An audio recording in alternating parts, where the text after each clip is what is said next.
सर्वांना शुभेच्छा देण्यासाठी आपल्या वकील संघाचे अध्यक्ष ॲडव्होकेट सूर्यवंशी साहेब आणि सर्व वकील संघातील सन्माननीय सदस्य उपस्थित आहेत. तर मी आपल्या वकील संघाचे अध्यक्ष ॲडव्होकेट सूर्यवंशी साहेबांना विनंती करतो की त्यांनी काळे साहेबांचा हार घालून स्वागत करावं. पूर्ण न्यायालय वकील संघ माजी अध्यक्ष तथा त्यांचे सामाजिक क्षेत्रात मोठे योगदान आहे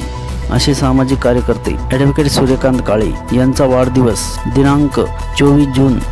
2025 रोजी पूर्णा न्यायालयातील परिसरात संपन्न झाला. त्यांना वाढदिवसानिमित्त शुभेच्छा देताना पूर्णा न्यायालयाचे वकील संघ अध्यक्ष advocate SN Suryavanshi, advocate Siddharth Khare, advocate DJ Mahendale, advocate Pramod Khandare, advocate BR Lokhande, advocate Dinesh Kale, advocate Suhas Rawale, advocate AB Jogdand, advocate Son Kamble, advocate More, advocate Aryan Jogdand, advocate Gaikwad, advocate Swapnil Jamdhade, advocate Shikhare, advocate Kapure, advocate Naresh Bharati, advocate Soni, advocate Aryan Mutta, advocate Subhash Salve, advocate Wavale, advocate Chunode आदी न्यायालयातील उपस्थित वकिलांनी त्यांना शुभेच्छा दिल्या.